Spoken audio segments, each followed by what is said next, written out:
पर्यंत कभी भी पूज सकते हैं, कहीं भी पूज सकते हैं, लेकिन अगर माता पिता रूपी भगवान की छत्र छाया अगर हट गई तो फिर उनको दोबारा सेवा नहीं कर सकते हैं, दोबारा सेवा का शुभ अवसर नहीं प्राप्त होगा। इसलिए जब तक माँ बाप की छत्र छाया है उनकी पूरी सेवा करनी चाहिए।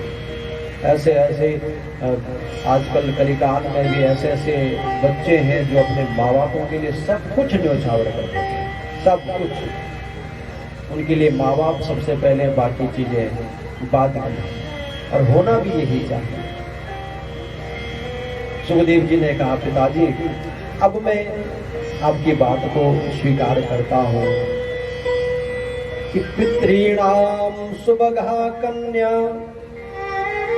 पीवरीणाम सुंदरी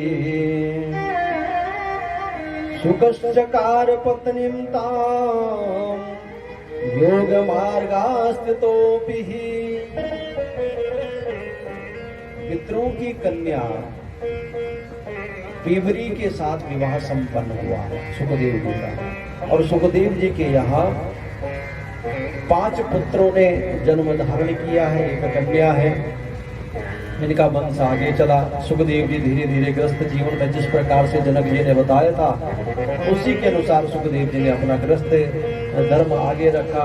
अब यहाँ पर देखिए, वो सुखदेव जी अलग है जिन्होंने भागवत का रसास्वादन किया और रसास्वादन करवाया। उनकी कथा कहीं यहाँ पर नहीं आई है कि उन्होंने कोई भागवत जी का अध्ययन किया और परीक्षित जी को कथा सुनाई है, नहीं। परीक्षित जी की भी कथा यहाँ पर आएगी, लेकिन मैंने पहले ही कहा आपको ये कल्प भेद की कथा है। जो श्रीमद् भागवत कथा है वो पद्म कल्प की कथा, और ये जो कथा देवी भागवत की है ये है सारस्वत कल्प की कथा। तो कल्पों की अलग अलग कथा होने के कारण सुखदेव जी भी अलग है। ये एक पद का नाम है। जैसे वेद व्यास जी का मैंने बताया था आपको, 28 चतुर्युगी बीत चुकी है पूरी की पूरी, इसलिए संकल्प में उच्चारण होता अष्टाविंशतमे कलयुगे कलिवृद्धम चरणे। 28 बार कलयुग चतुर्युगी बीत चुकी है और 28 ही वेद व्यास बन चुके हैं। 28 जो अब वेद व्यास जी जिनकी कथा, क्योंकि जो व्यास होते हैं वो होते द्वापर युग में ही, द्वापर युग में ही होते हैं। सबसे पहले जो चतुर्युगी में व्यास हुए वो ब्रह्मा जी व्यास बने, तो इसलिए व्यास पद का नाम है, व्यास किसी व्यक्ति का नाम है। ऐसे ही सुखदेव जी भी अलग अलग कल्प में हुए, अलग अलग कल्पों की कथा भिन्न भिन्न है।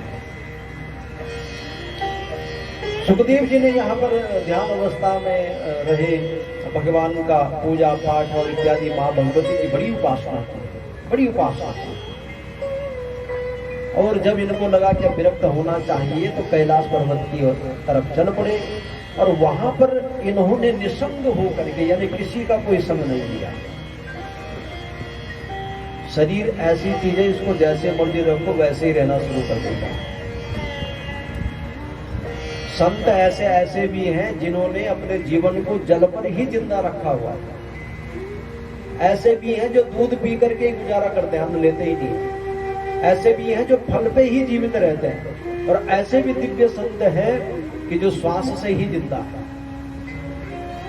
उन्होंने अपनी इंद्रियों को बस में करके, अपने शरीर को बस में करके, सुखदेव जी ने भी निसंग जीवन यापन किया, कोई साथ में नहीं है। ऐसी घना घोर तपस्या की, किस तपस्या के प्रभाव से, थोड़ा सा मैं आपको और इस भक्ति मार्ग के कुछ दर्शन कराऊंगा। ऐसी तपस्या की इनको अष्ट सिद्धि नवनिधि वरदान प्राप्त हो गया। अब अष्ट सिद्धि और नवनिधि क्या है? इन अष्ट सिद्धियों की प्राप्ति जब जीवन में हो जाती है, हम इनको कपोल कथाएं समझते हैं कि कोई उड़ता होगा, कोई छोटा होता होगा, कोई बड़ा होता होगा। ये सब कपोल कथाएं नहीं है, ये सच्चाई है। अभी देखते होंगे आप लोग टीवी पर, है ना, नाद ब्रह्म के द्वारा आंखें बंद करके आप पुस्तक को पढ़ सकते हो। आंखें बंद करके आंखों पर पट्टी बांध दो, सारी पुस्तक पढ़ लोगे। जो भारत का विज्ञान है वो आज के विज्ञान का कहीं ऊपर है। हम तो उस परंपरा से हैं जहां विमान उस समय बने जहां पर कोई साधन नहीं था, और ऐसे विमान थे जो मन की गति से चलते थे, मन की गति से। ऐसे विमान थे। हम तो आज एयर कंडीशन का सुख भोग रहे हैं। वो हर व्यक्ति को, यहाँ पर बैठे हुए व्यक्ति अलग अलग, जिसको ठंड की जरूरत है उसके ठंडा वातावरण पैदा हो जाएगा, जिसको गर्म की उसको गर्म। अगर किसी को भूख लग रही है उसकी भूख बुझ जाएगी, किसी को प्यास लग रही है उसको प्यास समाप्त हो जाएगी। बहुत एडवांस है, जहां पर शायद अब विज्ञान आगे जाएगा, आगे धीरे धीरे विज्ञान की और तरक्की होगी। तो ऐसा भी समय आएगा कि जब चिप का जमाना शुरू हो जाएगा, मोबाइल भी बहुत सक्षम इसमें चले जाएंगे, और विकास कितना होगा। तो हम उस विकास से भी ऊपर है ना। आकाशवाणी जैसे ये सब शब्द और लाइव टेलीकास्ट इत्यादि मैंने कई बार कथाओं में जिक्र किया है, ये सब पहले की व्यवस्था है। अब तो लोप क्यों हुई? लोग संतों ने, ऋषि जो रिसर्च करते हैं, लगे रहते हैं कुछ ना कुछ, किस प्रकार से क्या किया जाए। उन्होंने कहा कि कलयुगी मनुष्य तो आलसी भी होंगे और पाखंडी भी होंगे, और साथ साथ में ये क्रोधी भी होंगे, इनको संयम भी रहेगा अपने ऊपर। तो इनसे इन विकास की चीजों को दूर करना। पहले ब्राह्मणों के पास शक्ति थी, संतों के पास पूरी पूरी शक्ति थी, अभी भी है।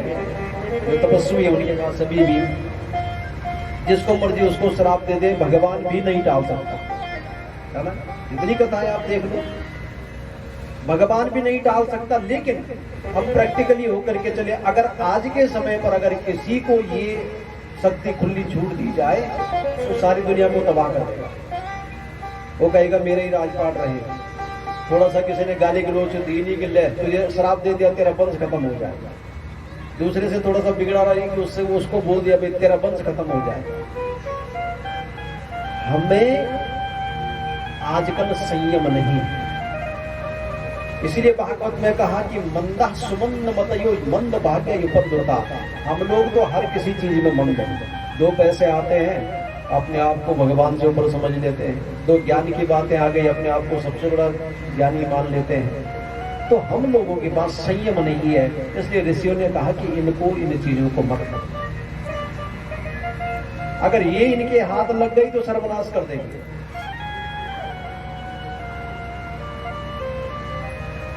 होता क्या है, सुखदेव जी ने तपस्या की। कोई भी संत, कोई भी व्यक्ति अगर जब तपस्या करता है तो धीरे धीरे उसके शरीर में परिवर्तन होने शुरू हो जाते हैं। और एक स्थिति ऐसी आती है, ये मध्य स्थिति है, बीच की स्थिति है, जब उसको अष्ट सिद्धि नवनिधि की प्राप्ति हो जाती है। वो स्व इच्छा से कुछ भी कर सकता है। जिनकी हम कल्पना करते हैं कि हाँ ऐसा संत मिले कि जो हमारे जीवन को बदल दे, ऐसा ब्राह्मण मिले कि एक बात बोले वो सत्य साबित हो जाए, उसके लिए संत ब्राह्मणों को तपस्वी होना पड़ता है। और जो तपस्वी हो जाता है उसका आप नुकसान और फायदा देखिए। मान लो किसी ब्राह्मण किसी संत को अष्ट सिद्धि नवनिधि की प्राप्ति हो गई और वो समाज का भला करने लग जाए तो उसका पतन फिर शुरू हो जाता है। उसने जिसलिए तपस्या की होती है उससे वो गिर जाता है। अब लोगों को चमत्कार दिखाता फिरता रहेगा तो फिर अपना उद्धार कहां से होता है, तो उसका पतन हो जाता है। जो उस स्थिति तक जाता है वो इन चक्करों में आता ही नहीं है कि किसी को हाथ से भस्मी निकाल दी, किसी को माला दे दी। ये सब पाखंड है, सारे का सारा पाखंड है। जो इस अवस्था में जाता है वो अपने शरीर को कभी भी व्यर्थ नहीं जाने देता। इतनी वर्षों की उसकी तपस्या है, वो क्या पागल हो रखा है कि अपने इस तपस्या को और ऐसी दुनिया में लुटा गया। बड़ी मुश्किल से तपस्या हो पाती है। और जब उसको भी वो समेट लेता है, उसके चक्कर में नहीं पड़ता। जैसे कि लालच दिया जाता है व्यक्ति को कि चल तुझे हम ये ऑफर करते हैं तो इस चीज को छोड़ दे, तो जब उससे भी निकल जाता है तब परमात्मा की प्राप्ति होती है। तो इनको अष्ट सिद्धि नवनिधि की प्राप्ति हुई और कैलाश पर्वत से उड़े हैं। और जैसे ही कैलाश पर्वत से उड़े तो देवी भागवत जी में वर्णन किया गया है कि पर्वत के ही दो टुकड़े हो गए। फट गया पूरे का पूरा पर्वत और एक दिव्य ज्योति आकाश में गई। तो पर यहाँ पर विलाप हुआ है। देखिए अब उन सुखदेव जी की कथा को और इन सुखदेव जी की कथा को कंपेयर करके देखिए, दोनों बड़ी भिन्न है।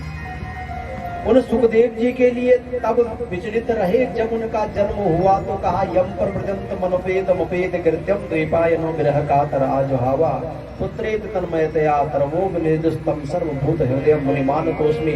वहां तब रो रहे पुत्र के लिए जब वो बग हो जाए और छोटे हैं, और यहाँ अब रो रहे हैं जब उन्होंने पूरा जीवन जी लिया सुखदेव जी ने और शरीर को त्याग करके भगवान के धाम को जा रहे हैं। तो यहाँ पर पुत्र की उस दुख से वेद व्यास जी चिंतित हो गए, व्यथित हो गए और रोने लग गए। मेरा पुत्र इसके बिना कैसे रहूंगा। जब अत्यधिक रोए हैं तो भगवान शिव प्रकट हुए। भगवान शिव ने बड़ा ज्ञान दिया कि देखिए तुम्हारा पुत्र कोई साधारण पुत्र नहीं। अब किसी का बेटा कहीं मेजर बन जाए, सूबेदार बन जाए और उसकी माँ कहे नहीं नहीं ये तो जाकर के वहां मर जाएगा, ये हो जाएगा, सो हो जाएगा, तो फिर आर्मी वाले कहेंगे देखो तुम्हारा बेटा तुम्हारा नहीं रहा, ये तो देश का है और इसकी ये काबिलियत है कि ये जाकर के लड़े, इसीलिए तो उसने सेना ज्वाइन की है, इसीलिए तो भर्ती हुआ। बाकी क्यों नहीं जा रहे हैं? बाकी भी तो और भी दुनिया भर के बच्चे हैं, तो वो क्यों नहीं जा रहे हैं सीमा पर युद्ध करने के लिए? भगवान शिव कहते हैं कि तुम्हारा जो पुत्र है साधारण पुत्र नहीं है, इसने अपने आप को तार दिया है। सुखदेव जी तो भगवान के धाम को प्रस्थान कर गए, लेकिन व्यास जी की फिर भी मोहमता नहीं छूटी। तो भगवान शिव ने कहा कि मैं तुम्हें ये आशीर्वाद देता हूं कि तुम अपने पुत्र को छाया रूप में अपने साथ रख सकते हो। तो छाया रूप में सुखदेव जी रहे हैं। यहाँ पर द्वितीय स्कंद में समाप्त हुआ और अब सारी कथा जो प्रारंभ होगी वो सारी की सारी होगी महाभारत की कथा। महाभारत के वो गहरे गहरे रहस्य जो आपने कभी सुने भी नहीं होंगे, कभी श्रवण भी नहीं किए होंगे। इसलिए मैं आपको बार बार कह रहा हूँ कि देवी भागवत की कथा में बड़े प्यार के साथ आपको सुनाना चाहता हूँ, जिसमें कोई उछल कूद नाच गाना ज्यादा न हो करके कथा का रस स्वादन आप तक जाए कि देवी भागवत में कितनी गहरी बात।